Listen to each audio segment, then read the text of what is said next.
नमस्कार, आप देख रहे हैं एवन उत्तराखंड। आपके साथ हूं मैं सदफ फातिमा। बुलेटिन की शुरुआत करेंगे इस वक्त की हेडलाइंस के साथ। कोरोना के नए वेरिएंट JN.1 मामले में उत्तराखंड सरकार अलर्ट एडवाइजरी जारी कर स्वास्थ्य व्यवस्था दुरुस्त करने के दिए निर्देश।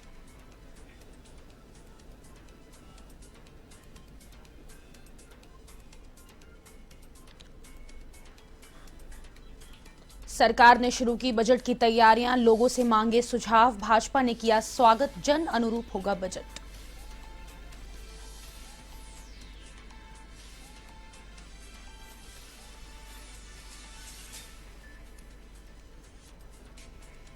हरिद्वार में होगा दिव्य आध्यात्मिक महोत्सव। 3 दिवसीय आयोजन में कई दिग्गज करेंगे शिरकत, मोहन भागवत भी रहेंगे मौजूद।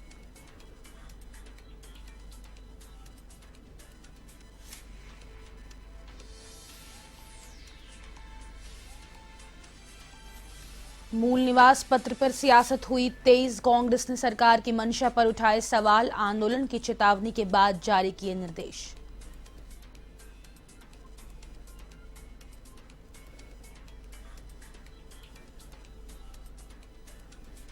उत्तराखंड में सर्दी ने दिखाया असर, हाथ कपाने वाली ठंड कर रही है परेशान। जिलाधिकारी ने स्थानीय निकायों को दिए राहत के निर्देश।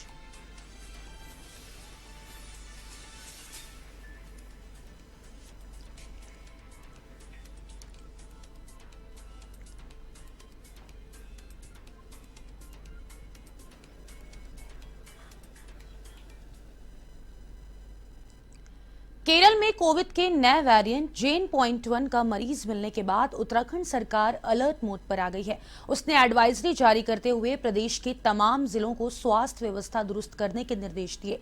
मेडिकल सुविधाओं को लेकर स्टेट नोडल अधिकारी डॉक्टर पंकज सिंह ने बताया कि कोविड का नया वेरिएंट मिलने के बाद उत्तराखंड में एडवाइजरी जारी की गई है, लेकिन यह कोई हाई रिस्क नहीं है और ना ही अभी तक प्रदेश में इस तरह का कोई भी मामला सामने आया है।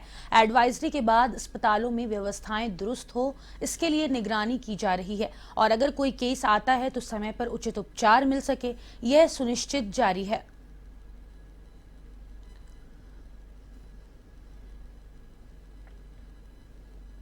ये कोई नया वायरस नहीं है, ये वो सेम वायरस ही है, उसमें समय समय पर बदलाव होते रहते हैं, तो ऐसा कोई घबराने की ज़रूरत नहीं है। जिस वेरिएंट की बात हो रही है JN.1 जो केरला में नोट हुआ है, ये इस तरह का वेरिएंट कोई भी अभी तक उत्तराखंड राज्य में नोट नहीं हुआ है। तो देखिए, इसमें जब कोविड की दूसरी वेव आई थी उस समय पर काफ़ी तैयारियां की गई थी और काफ़ी इंफ्रास्ट्रक्चर भी डेवलप हुआ था और आज के डेट में भी भारत सरकार के दिशा निर्देश अनुसार रेगुलरली मॉक ड्रिल्स की जाती हैं। वो इसलिए की जाती हैं ताकि वो स्ट्रक्चर जो इंफ्रास्ट्रक्चर मेंटेन रहे। अभी दिसंबर 2018 में भी ये मॉक ड्रिल की गई और देखा गया कि सारा इंफ्रास्ट्रक्चर हमारा मौजूद है। इंफ्रास्ट्रक्चर यदि इस तरह का कोई स्थिति आती है तो उससे निपटने के लिए हम लोग पूरी तरीके से तैयार हैं। उत्तराखंड में जल्द ही समान नागरिक संहिता कानून लागू हो सकता है। इसको लेकर मुख्यमंत्री पुष्कर सिंह धामी ने मीडिया को जानकारी दी है कि 22 जनवरी के बाद समान नागरिक संहिता की ड्राफ्ट कमेटी कभी भी अपनी रिपोर्ट सौंप सकती है। ड्राफ्ट कमेटी से रिपोर्ट मिलने के बाद राज्य सरकार न्याय विभाग को जांच के लिए भेजेगा और न्याय विभाग से रिपोर्ट मिलने के बाद कैबिनेट से पास कराकर इसे आगामी विधानसभा सत्र में लाया जा सकता है।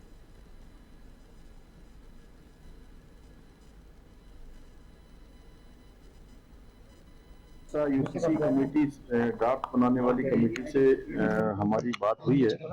उन्होंने संभवतः हमको कहा है कि जनवरी माह में हमको जो है अपना ड्राफ्ट दे देंगे और उसके बाद जो भी अन्य औपचारिकताएं होती हैं, औपचारिकता करने के बाद हम उसको विधानसभा में लाएंगे, विधानसभा का सत्र आहूत करेंगे और यूसीसी लागू करने की दिशा में आगे बढ़ेंगे। Thank you sir. Udham Singh Nagar के रुद्रपुर में कांग्रेस जिला कार्यकर्ता सम्मेलन में आपसी मतभेद और गुटबाजी खुलकर सामने आई है। जिला अध्यक्ष हिमांशु गाबा सभी के एकजुट होने का दावा करते दिखे, वहीं दूसरी ओर किच्छा से विधायक तिलकराज बेहद आयोजन से दूरी बनाते दिखे। कांग्रेस प्रदेश अध्यक्ष बिना प्रेस कॉन्फ्रेंस कर वापस लौट आए। मंच पर PCC सदस्य प्रेमानंद महाजन ने अपने साथ हुए तिरस्कार और बंगाली समाज की अनदेखी का आरोप लगाया है। अल्पसंख्यक मोर्चा के पदाधिकारियों को मंच पर जगह नहीं मिलने पर परवेज कुरैशी ने मुसलमानों से दूरियों का आरोप लगाया।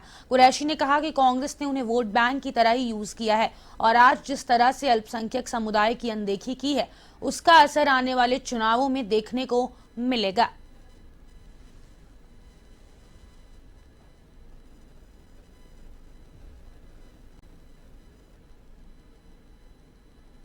मुझे तो आज ऐसा लगा कि हल्के हल्के जो मुस्लिम समाज के लोगों को है वो कांग्रेस भी दूर करती जा रही है। आज का जो मैंने सम्मेलन देखा, इतनी मेहनत करी, अल्पसंख्यक लोग यहाँ पे आपने देखे भी होंगे मंच के माध्यम से, आपने इतने लोग थे अल्पसंख्यक, लेकिन अल्पसंख्यक की वहाँ कुर्सी ना देखी ना, तो मेरा खुद इस चीज़ से दिल टूटा कि यार हम लोग इतने बुरे हो गए क्या। हमें भारतीय जनता पार्टी जो है सपोर्ट नहीं करती, कांग्रेस के हम कहलाए जाते हैं तो कांग्रेस भी हमें दरकिनार कर रही है। तो मुझे तो बड़ी शर्म महसूस हुई आज यहाँ पे आने पे, और मैं तो इस बात को अध्यक्ष जी से भी कहूँगा, जिला अध्यक्ष जी से भी कहूँगा कि आपने ऐसी बेइज्जती क्यों अल्पसंख्यक लोगों की आप जैसा कह रहे हैं मेरे हिसाब से वैसा नहीं है। जहाँ तक मेरी बात है, वरिष्ठों के साथ उन्होंने बाकायदा देखो जिलाध्यक्ष ने संपर्क किया, हम लोगों ने सबने मिलके काम किए। अब वो अनाउंस करने वाले से वो बोलने में चाहे वो कहते हैं टंग स्लिप कह लो या जानबूझ के वो गलत बोला था, और मैंने आप सबके सामने मैंने द्वारा कहा गया था कि आपके मैंने साथ अब भेदभाव किया गया। सुनिए, देखिए जो आप लोगों के सामने ही मैंने अपनी बात कह दी थी, आपने और जानना चाह रहे हैं तो, और सबसे ज्यादा इस बार के इलेक्शन, हर बार का वो समीकरण कहानी अलग होती है, और इस बार जो मेरे इलेक्शन में सबसे ज्यादा बढ़ चढ़ कर यदि किसी समाज का मुझे हिस्सा सहयोग मिला वो है पंजाबी समाज, किसान वर्ग।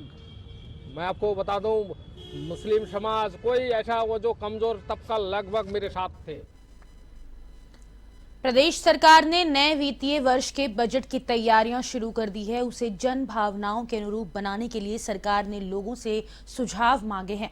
10 जनवरी 2024 तक कोई भी व्यक्ति अपने सुझाव वेबसाइट, ईमेल, व्हाट्सएप के माध्यम से सरकार को भेज सकता है। भाजपा प्रदेश अध्यक्ष महेंद्र भट्ट ने इसका स्वागत किया है। उनका कहना है कि भाजपा सरकार में ही यह संभव हो पाया है कि बजट प्रदेश की जनता के अनुसार बने, ताकि बजट जन कल्याण के अनुरूप हो सके।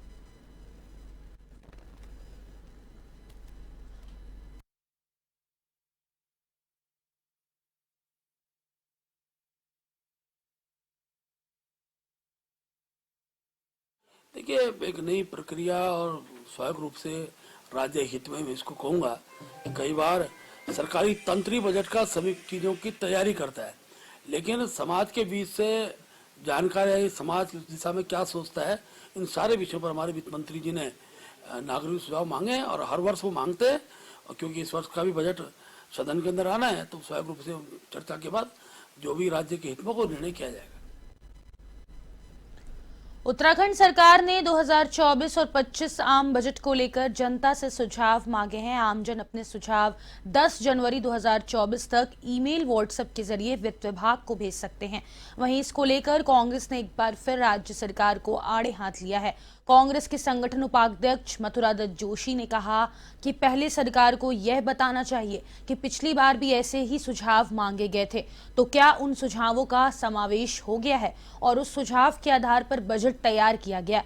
यह सरकार सिर्फ और सिर्फ सुझाव मांगने तक ही सीमित है। राय ली जाए। देखिए, इन्होंने पिछली बार भी आम जनता से राय ली थी, सुझाव मांगे गए थे, बुद्धिजीवियों से मांगे थे, अर्थशास्त्रियों से मांगे थे, टेक्नोक्रेट से मांगे थे। ये तो बताए सरकार बनी कि पिछली बार हमारे पे इतने सुझाव आए थे, इतनों में हमने आम जनता के सुझाव सम्मिलित किए, इतने हमने फलां के सुझाव सम्मिलित किए। ये तो सुझाव मांगने वाली सरकार है, लेकिन अपनी मनमर्जी करने वाली सरकार। इनके मन में जो आता है वो करते हैं। अगर ये सरकार इतनी ईमानदार थी तो जैसे अन्य राज्यों में गैस का सिलेंडर 450 रुपए का देने का वायदा किया, यहाँ क्यों नहीं दे रही है सरकार। और बजट में जहाँ तक सुझाव की बात है, तो कम से कम सरकार को ये तो तय करना चाहिए कि हम अपने आर्थिक संसाधन कैसे बढ़ाएंगे, कैसे हम फिजूल खर्ची पर रोक लगाएंगे, नॉन प्लान के। खबर उत्तराखंड के हरिद्वार से है। यहां पर जूना अखाड़े के आचार्य महामंडलेश्वर पद के 25 वर्ष पूर्ण होने पर हरिहर आश्रम में 3 दिवसीय दिव्य आध्यात्मिक महोत्सव का आयोजन किया जा रहा है। इस कार्यक्रम में 24 दिसंबर को संघ प्रमुख मोहन भागवत शिरकत करेंगे, तो वहीं 25 दिसंबर को लोकसभा अध्यक्ष ओम बिरला, केंद्रीय रक्षा मंत्री राजनाथ सिंह, उत्तर प्रदेश के मुख्यमंत्री योगी आदित्यनाथ और उत्तराखंड के मुख्यमंत्री पुष्कर सिंह धामी मौजूद रहेंगे। इधर 26 दिसंबर को उत्तराखंड के राज्यपाल सहित कई वीआईपी भी मौजूद रहेंगे। इस दौरान हिमाचल, केरल और उत्तराखंड के राज्यपाल और जम्मू कश्मीर के उपराज्यपाल भी शिरकत करेंगे।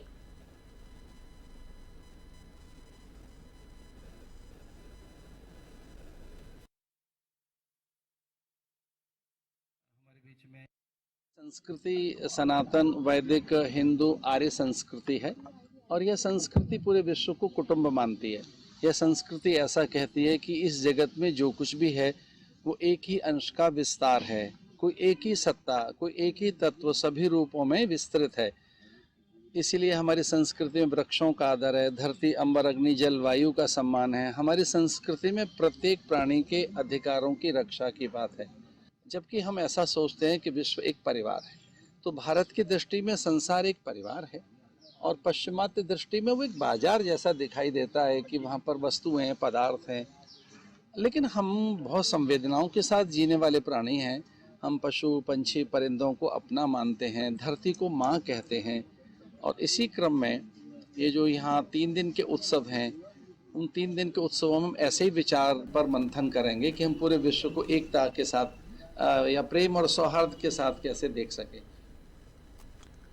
उत्तराखंड में 24 दिसंबर को सामाजिक संगठन मूल निवास और भू कानून की मांग को लेकर आंदोलन करेंगे, लेकिन उससे पहले सरकार ने मूल निवास को लेकर शासनादेश जारी किया है। जानकारी के लिए आपको बता दें कि उत्तराखंड में अब मूल निवास प्रमाण पत्र धारकों को स्थायी निवास प्रमाण पत्र प्रस्तुत करने की जरूरत नहीं पड़ेगी।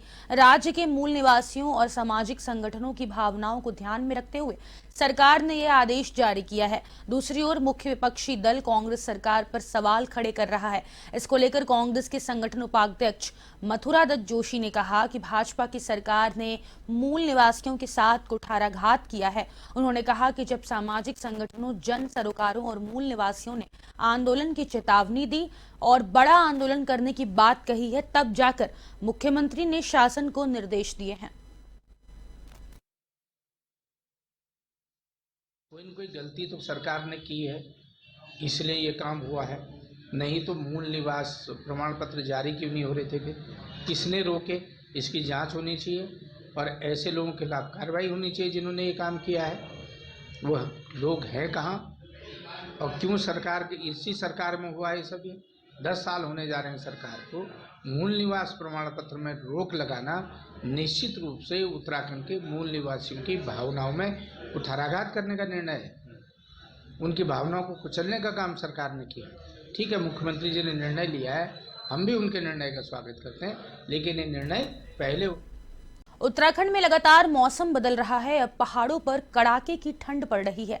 लगातार हो रही बर्फबारी से मैदानी इलाकों में ठंड का प्रकोप बढ़ रहा है। दून समेत ज्यादातर क्षेत्रों में मौसम शुष्क बना हुआ है, जिस कारण फिलहाल दिन में धूप से राहत मिल रही है। हालांकि सुबह शाम हाथ कपाने वाली ठंड परेशान कर रही है। प्रशासन रैन बसेरों की व्यवस्था कर रहा है। जिलाधिकारी सोनिका ने इस संबंध में सभी नगर निगम और नगर पालिकाओं को निर्देश जारी किए हैं।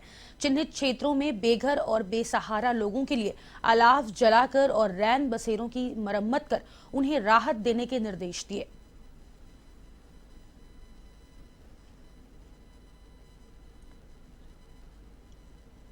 सभी नगर पालिका, नगर निगम जो हमारे यहाँ पे है देहरादून में, उन सबको इंस्ट्रक्शंस हैं कि अलाव जलाना चालू कर दें और साथ ही साथ रैन बसेरों में जो व्यवस्था होती है, एक तो स्थायी रैन बसेरे और अगर वैकल्पिक बनाने हैं कहीं पे तो वो भी बना लिए जाएं। वो सारी व्यवस्थाएं ठीक ठाक कर ली जाएं और हमने ऑलरेडी 2 बैठकें कर ली हैं और आगे भी हम लोग इसका रिव्यू करते रहेंगे। मुनकीरेती और स्वर्गाश्रम को जोड़ने वाले जानकी पुल के साइड में लगी जाली जगह जगह से उखड़ चुकी है, जो पुल पर चलने वाले दोपहिया वाहनों और पैदल चलने वाले लोगों के लिए खतरे से खाली नहीं है। जानकी पुल लोगों के लिए आकर्षण का केंद्र है। रोजाना हजारों पर्यटक और लोग जानकी पुल से आवागमन कर रहे हैं। इस पुल के किनारे पर मां गंगा को निहारने के लिए एक जाली लगाई गई, जो जगह जगह से उखड़ चुकी है।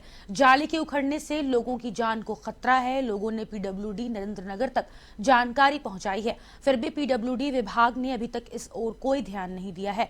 लोग विभाग की कार्यशैली पर सवाल खड़े कर रहे हैं। इस संबंध में नरेंद्रनगर पीडब्ल्यूडी के अधिशासी अभियंता गंभीर असवाल ने बताया कि इस मामले की जानकारी उनके संज्ञान में नहीं है। उन्होंने बताया कि टीम को मौके पर भेजकर निरीक्षण कर जाली को रिपेयर किया जाएगा।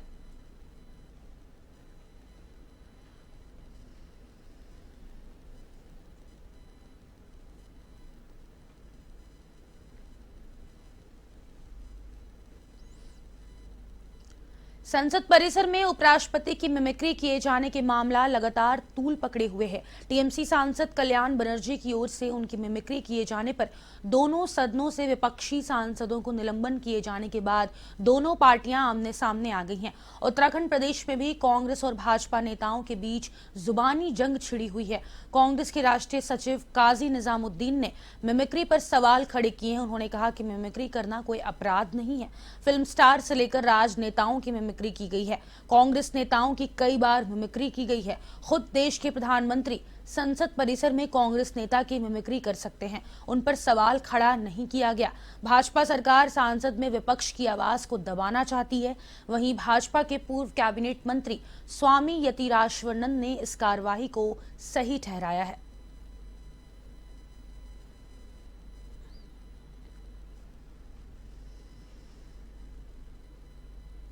मिमिक्री एक आर्ट है, नकल उतारना एक आर्ट है। फिल्म स्टार्स की, पॉलिटिकल लोगों की सदा नकल उतारी गई और ये एक कभी भी इसको इस नज़रिए से नहीं देखा गया और हमने कभी नहीं देखा। हमारे नेताओं की नकल मौजूदा प्रधानमंत्री साहब ने लोकसभा के अंदर नकल उतारी, अपनी स्पीचेस में उन्होंने नकलें उतारी। दीदी, ओ दीदी, ये किसने की हैं बातें? तो ये सब चीज़ें जो हैं ये सिर्फ और सिर्फ दिमाग और ध्यान भटकाने के लिए जनता का, महंगाई से। जिन सांसदों ने माननीय महामहिम उपराष्ट्रपति जी का जो अपमान किया है, उनको अपशब्द किया है, मैं उनकी घोर निंदा करता हूं। और जो लोग अनुशासनहीनता करते हैं, अगर सांसद इस प्रकार का काम करेंगे तो आम जनता से क्या प्रेरणा लगी। वहाँ पर जो भी कार्रवाई हुई है वो बिल्कुल सत्य हुई है और इस प्रकार की कार्रवाई आगे भी इस प्रकार की जो कोई गलत काम करता है संसद और विधानसभाओं के अंदर, उन पर।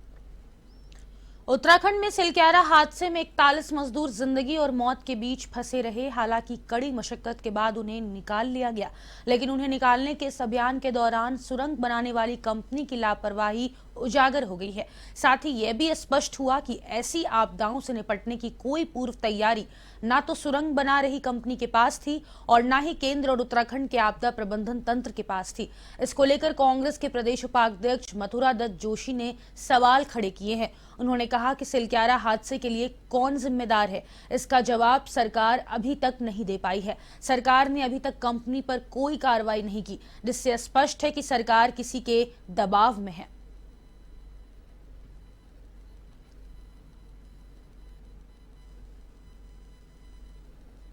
सरकार नवयुगा कंपनी को संरक्षण देने का काम कर रही है।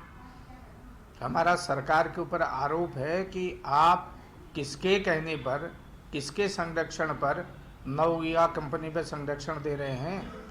नवयुगा कंपनी का सिलक्यारा जो कांड हुआ है, जिसमें हमारे 41 श्रमिक 15-17 दिन तक अंदर रहे, उसमें उसकी पूरी भागीदारी है, पूरी लापरवाही है और उस कंपनी के खिलाफ आपने कोई भी कार्रवाई नहीं की। इसका मतलब साफ है कि आप किसी न किसी केंद्रीय नेताओं के दबाव में ऐसी डिफॉल्टर कंपनी के खिलाफ कार्रवाई न करके आपने सिद्ध कर दिया कि आप इस प्रदेश में भ्रष्टाचार को बढ़ावा देना चाहते हो और भ्रष्टाचार देहरादून में पूर्व सेना प्रमुख जनरल एमएम नरवणे ने केंद्र सरकार की अग्निपथ योजना को लेकर बड़ा खुलासा किया है। उन्होंने अपने संस्मरण 4 स्टार्स ऑफ डेस्टिनी में इसका खुलासा किया है।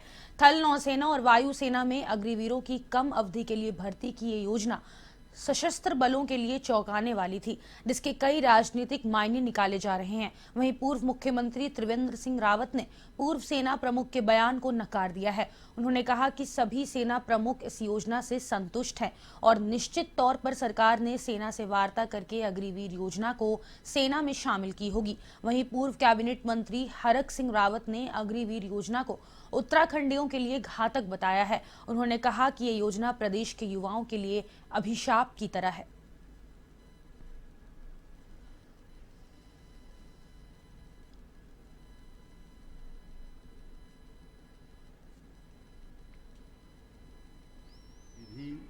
बल के बारे में अगर निर्णय लिया जाता तो बहुत अध्ययन के बाद लिया जाता है, और ये कवायद 1989 से शुरू हो गई थी कि सेना में कुछ आमूलचूल परिवर्तन की ज़रूरत है।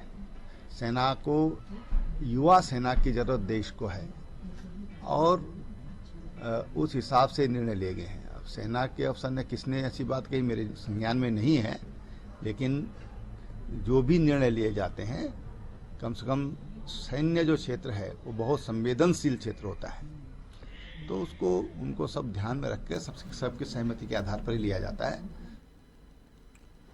और फिलहाल के लिए एवन उत्तराखंड में बस इतना ही। मुझे दीजिए इजाजत। नमस्कार।